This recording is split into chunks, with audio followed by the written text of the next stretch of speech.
Hi and welcome to my PlayHouse. And today we're gonna be looking at some Ubiquiti network products. But first a short little reminder to hit that thumbs up thing.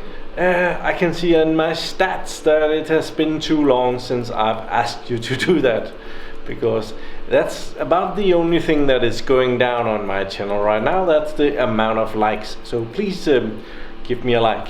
I am gonna be trying to, well, I have a lot of Ubiquiti stuff right here, and today I want to mount this thing. This is a Ubiquiti wireless access point, and it has two network connections.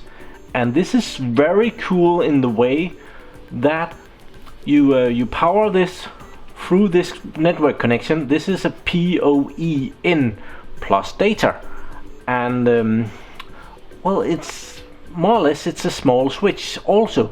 So you get an access point and you get a small switch, and I want to mount that underneath my desk over here.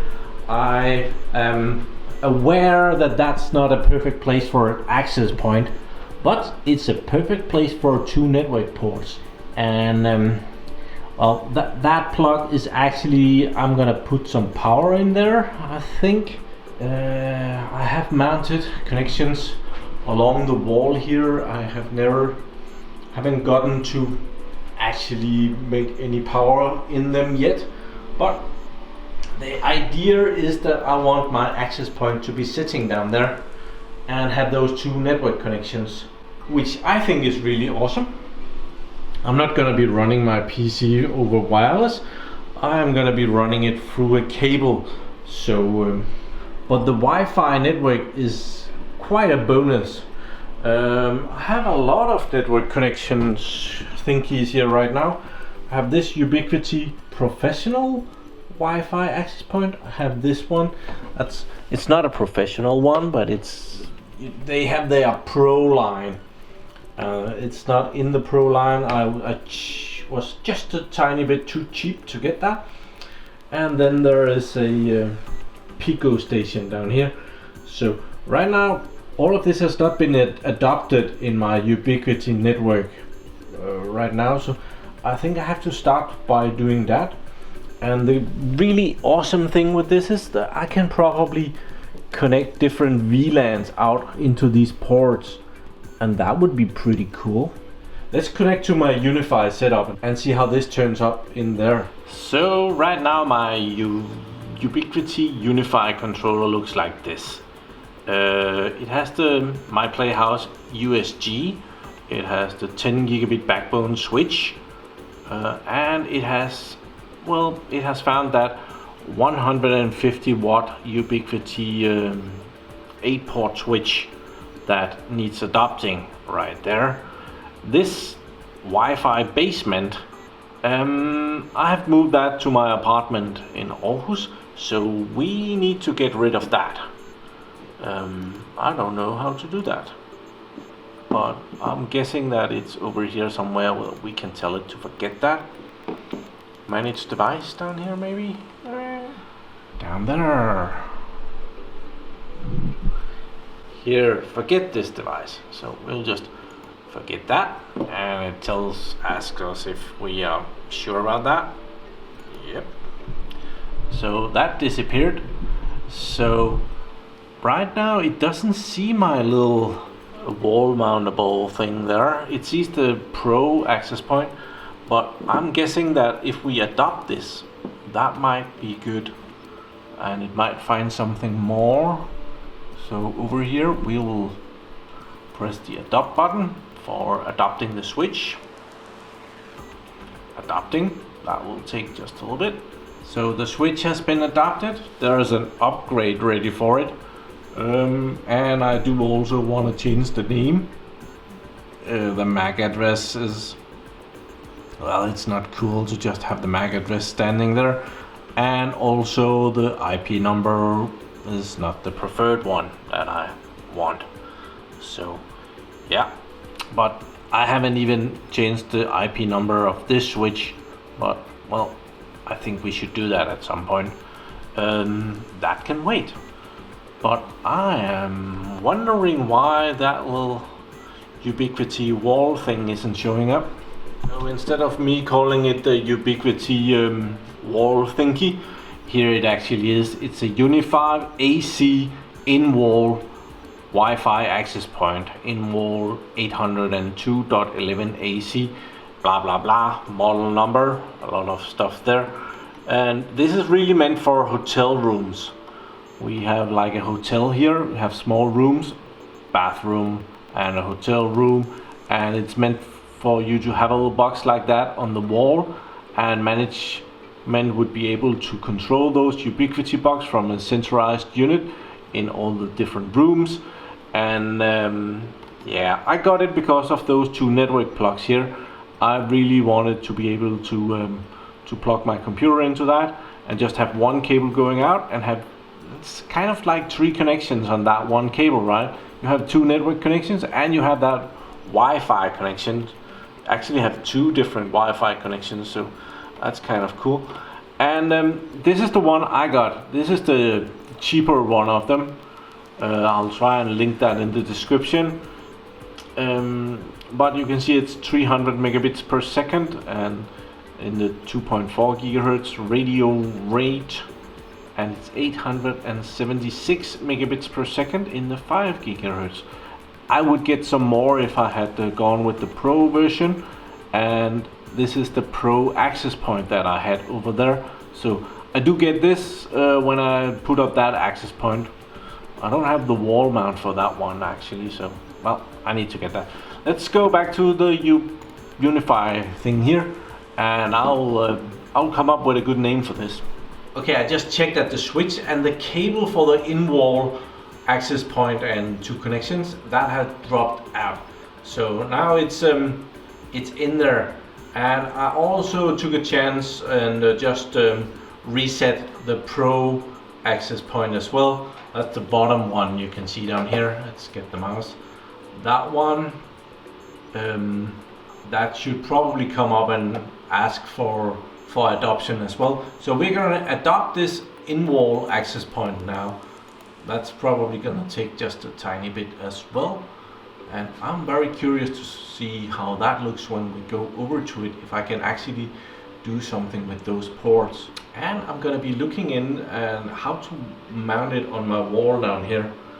I want it to be sitting next to the power port so I can have the cables go out the same way. And yeah, I'm curious why this access point is not coming up. Okay, let's check this one out. Okay, this is curious. I was able to connect it. It was pending and we adapted it, and now it says that it's incompatible country settings. This device is country locked. Your current country is not supported. That's a weird one, but the ports down here look awesome, that there is those 2 ports and you can see what's connected to them, and you can probably go and put the VLANs and good stuff on that. That would be so cool. In the meantime, the professional APAC Pro has also come up and want to be adopted, so we're gonna adopt that one as well. And I'm gonna look into this country thing, which is already bugging me. Okay, so we could just try and update this and see if that country thing is part of some upgrade. Let's see, it's not because the upgrade is that big, but confirm that. Let's see what happens. Probably nothing, but it's worth a try. Okay, I've been looking at this restricted thing, incompatible country settings, and it seems that I shouldn't have bought an American access point. I should have gotten a European one.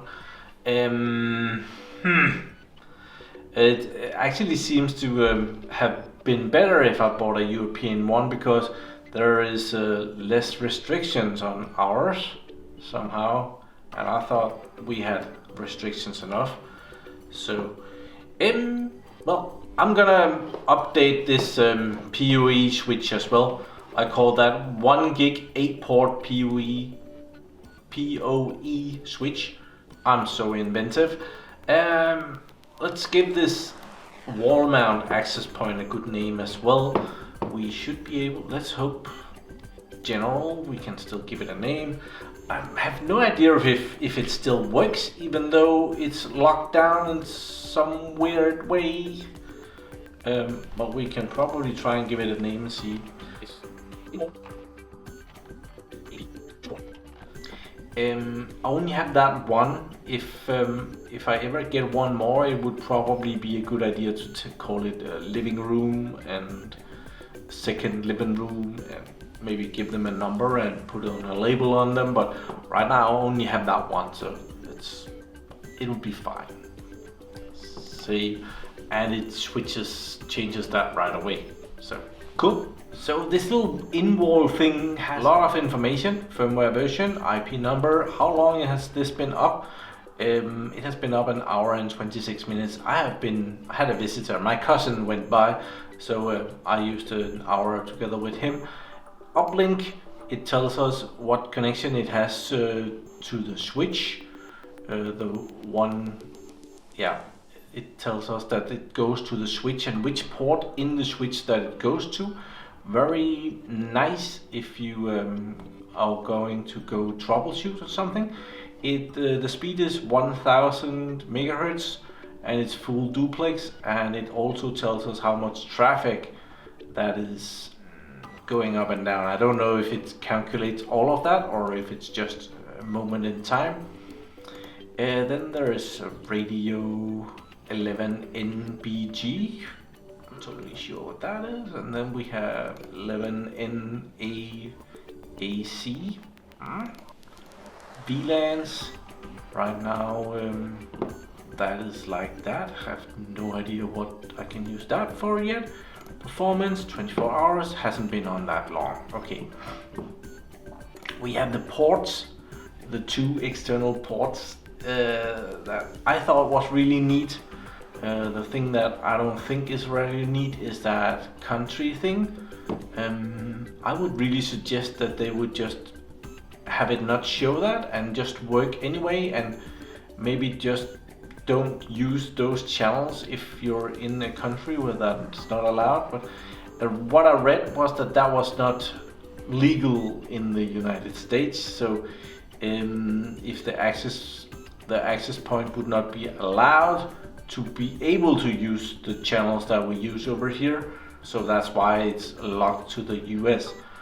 I have no idea if this works. We will try that. But it had these 2 ports.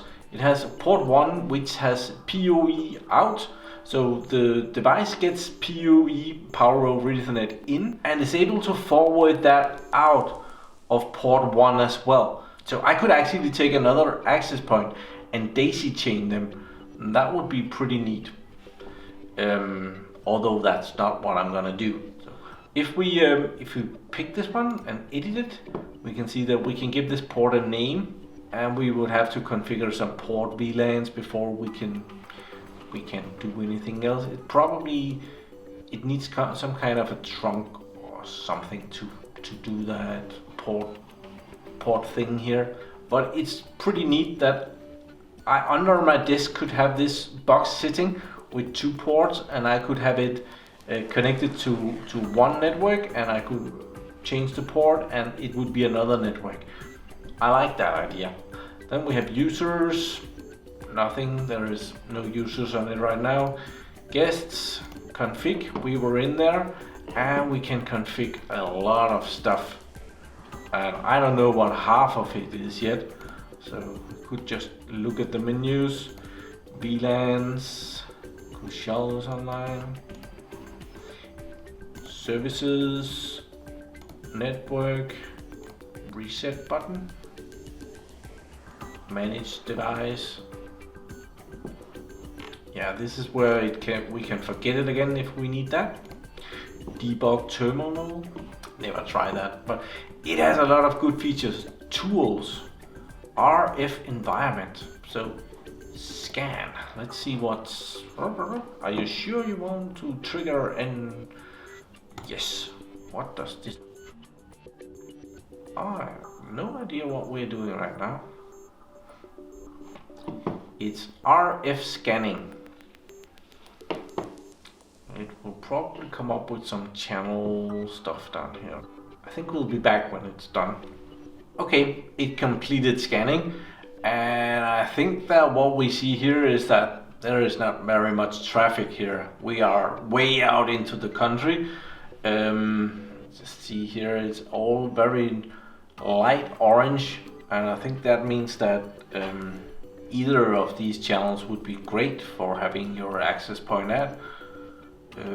This is more or less to pick the right channel to communicate on your wireless network. If it was, you can see the scale down here, if it was up in the red, I would expect that that would not be a channel that you should select. You can see that there is 13 channels here in the 20 megahertz. It's 20 megahertz channel, and down here there is 40 megahertz channels, and there are 11 of those, and there is no traffic at all at those two last one. So that makes me think if maybe that's a couple of channels that are available only in the US. It says this device does not support an RF scan for these channels. So maybe that's because maybe we have them in Denmark, but they are not used in the US. I don't know. We could cheat. We could check the AC Pro here. Could just close this one, and we can check the AC Pro there and have that scanned and see if what that comes up with. So we can start that and see if that one comes from the UK, so that should give us another result. Maybe that will be able to see the last channels as well. So it doesn't matter if it's not able to use those last channels out here in the middle of the country. The only thing that is going to be bugging me is that crazy triangle right there. That's going to be irritating over time, but well, be back when this is scanned. It takes about 5 minutes, so I'm not able to paddle that long. Yeah, it's done scanning, and it sure looks like that we have a couple of channels more here in the EU, or actually probably most of the rest of the world compared to if you get a US version. Weird, but well, there's a difference there. So I probably shouldn't have gotten one of those, but I'm sure I'll manage. Let's move along. And it shows how much traffic there it's being used on the Wi-Fi. Probably okay. It's not a big deal. So let's try and see if we can move this device. It's not supposed to be sitting in there in the living room. I want it mounted under the table. I of course want it to be mounted down here, but there is a hole in the wall here that is way easier for filming. So I just want to show you what I want to do. Way back I did a video where I insulated this wall. There is fiber drywall on this, and in between there is 3 centimeters of styrofoam, and built into the wall there is a channel for cables, because I knew that I was going to do this at some point, and then it's very dirty. So there is that. So I have a lot of these stuff that I was going to be putting on here. Let's just see. We would put something like this in there, because this is for a power plug.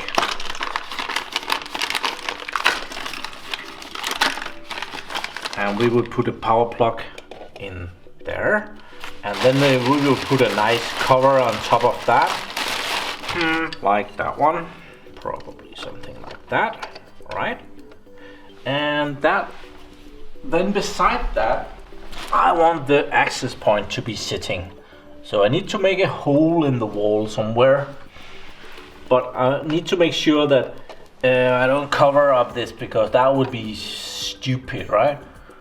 So something like that, or something, I'm not sure, might not be that dumb, but it's really easy. I just need to make a hole.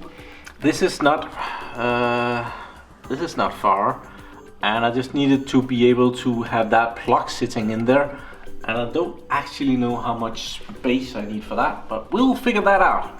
So here is the access point and a cable.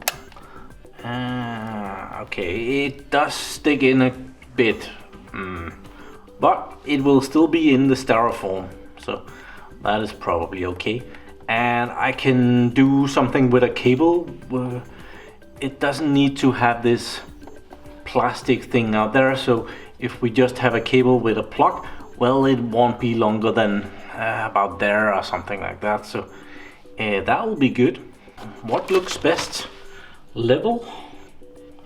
Yeah, probably level with that, and then the cables will go out the bottom of that. I think that's cool. And we'll not make it here, but over there, of course. So, cool. Okay, so I've climbed in here behind the disk. Well, it's easier to see the cable thing that I've put in here in this hole. So down here is the cable supposed to go, and then the plug goes in over that, and it's very easy to connect the cable and pull it that way or pull it that way. And yeah, I want to put this box beside it, and it's gonna be cool, I'm sure. It should be possible to take this off. This is the mounting bracket for it. Come on off. Don't wanna come off.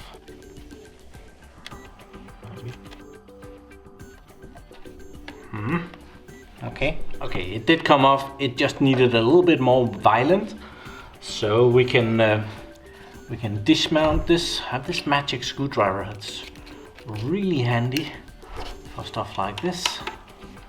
So we can remove the unit itself. There. Keep the screws safe. And I can mount this on the wall first. That's way easier because I can put that here and I can just use the drill with this hole attachment, and I can get the hole in the right where I want it. Awesome. So yeah, let's I'll look at this for a little bit, see what I want. Okay, so I want the hole here, so I'll pick the middle of this there. Make a good mark, remove that, remove that, remove that, and make a hole.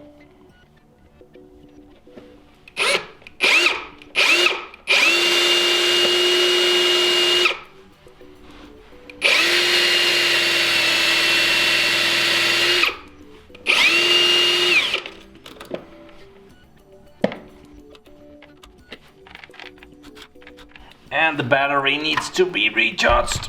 Seconds later. Battery is changed. Let's see if we can get in.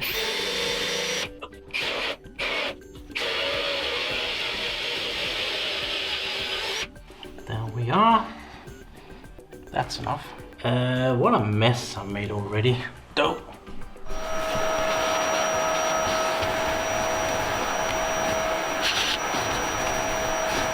Okay, so for the first time I'm gonna experiment, on this channel on making my own patch cable, because it's so much easier to punch this cable through here.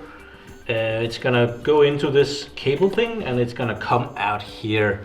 So I wanted to go through the styrofoam but not make a too big of a hole, because the styrofoam is insulating the wall. So I'm gonna punch a hole in the middle of it here with my finger, where the end of the cable is gonna be, and I'm gonna try with the screwdriver to kind of get the hole in the right direction, and see if we can persuade the cable to go that way. Okay, so I got the cable to go out the right way, so I'm gonna cut off the end of it here because it suffered some bending and stuff. I don't want a bad piece in there. So, and I'm gonna uninsulate a bit too much here, but it's gonna turn out fine, I'm sure. See? There. We have the cables, and there is 4 pairs here. It's very important to put these in the connector in the right order. This is a Cat 5e cable. I didn't have any Cat 6 laying around, so this will have to do. So here I have a manual for the set of cable things. It's in Danish, but the idea if you need a cable that goes to a switch, you make a cable with an AA connection. If you want a cross cable that could go between 2 PCs, you want an AB. So you could just have 2 PCs communicating with each other.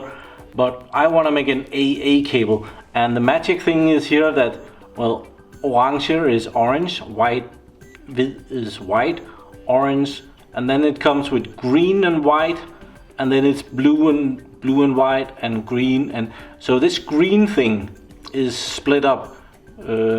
So they don't just come in order, and that's important to remove some of the noise on the cable, so it will work with a 1G connection. I have sorted the cable colors, and I've made sure that the wires are straight. It's important for you not to uninsulate or untwist the cables up this way. They have to be twisted as long as possible, and yeah, I've made these cables way too long, and that is only so that I could make them straight better like this. So what I'm gonna do, I'm gonna measure with the plug here, the MTRJ45 connection, and find out where to cut the cables, and that's just about there. And I'll take my tool here and I cut those kind of straight. This is a very cheap tool, but it usually does the job. Then this connector has to turn this way, according to the drawing at least. So I'm gonna press the wires up against the top of the connector so that they don't move, and I'm gonna slide them in, and they're gonna find each a channel in the bottom of it. Zoom in, zoom in, zoom in, zoom in, zoom in. Oh, too much. Focus on this. There. And make sure that they're in all the way. You can kind of see it in the end here, that you can see the cover of the cable and stuff. And then I'm gonna use the tool to crimp it down. There. There were also plastic thingies. These also came with plastic things like this. But as this is gonna be sitting inside the wall and I really don't want that, I'm not gonna put those on. So now this is ready for me to mount this thing on the wall, and this will just be hidden inside of the wall. And I found some screws, and I also have a level here so that we can make sure that this is just as crooked as the rest of the house. And we want this hole to be in the middle, kind of, so, and level. I can put in the first screw and then I'll level it again.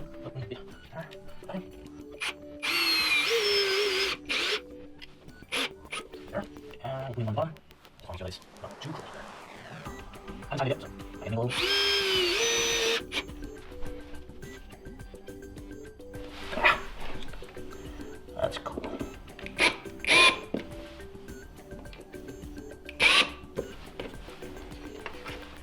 Very nice.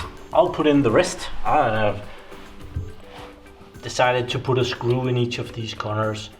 It doesn't have to go anyway, you know.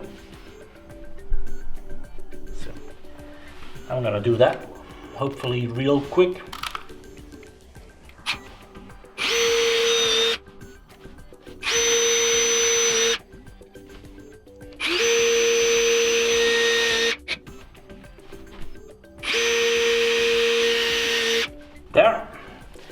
I'm just gonna clean this and then I'm gonna plug it in. So I can plug this in there, and the cable is way too long, so put that there. Oh, that's gonna be brilliant. Have the 2 screws. I have lost this little screwdriver. Oh, there it is.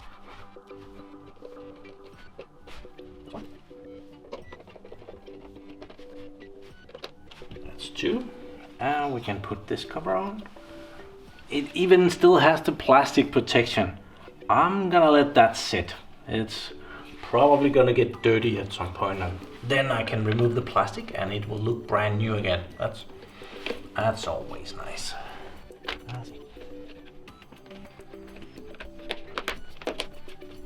Cool. And I will figure out how much cable I need. So I've cut the cable over here, and the cable is gonna go inside of the wall, and it's gonna go out here into my broom cupboard. And down in that corner there's a hole in the wall where that electric conduit comes in. Then the wire is gonna go up here somehow and up into this cupboard here that is full of stuff. And I believe that my switch is gonna be living in there after I clean this up. But yeah, that's where we're going at. And first, when I'm up here, I think I will mount that connector, because it's way easier to pull that wire through while there is no connector on it. Okay, so now the wire comes out up here, and it's way too long. I think I can cut off a meter or something. I don't know how I measured that this much wrong, but better a meter longer than a meter shorter. So that switch is gonna be sitting somewhere up there, which is gonna be okay. It's a bit of a shame, because that is such an expensive switch. Well, it's a shame that no one is gonna be seeing it, and right now it's just on my dirty floor. So it's gonna be so much more comfortable up in my dirty closet here. I have vacuumed though, so it's not as dirty. So yeah, I'm gonna be doing that. But I think I'm gonna end the video here. You can probably guess what's gonna happen. I'm gonna put in a plug, put the switch in there, mess around with how I get power in there for quite a while, and then I'll have everything working in the next video when you see it again, hopefully. So thank you very much for watching my video. Do remember to give it that thumbs up in the below thing, so that I don't have to look at that red thing in my Google Analytics. So thank you very much for watching my videos. Do subscribe to my channel so that you can see me again, and have a really nice day. Bye bye.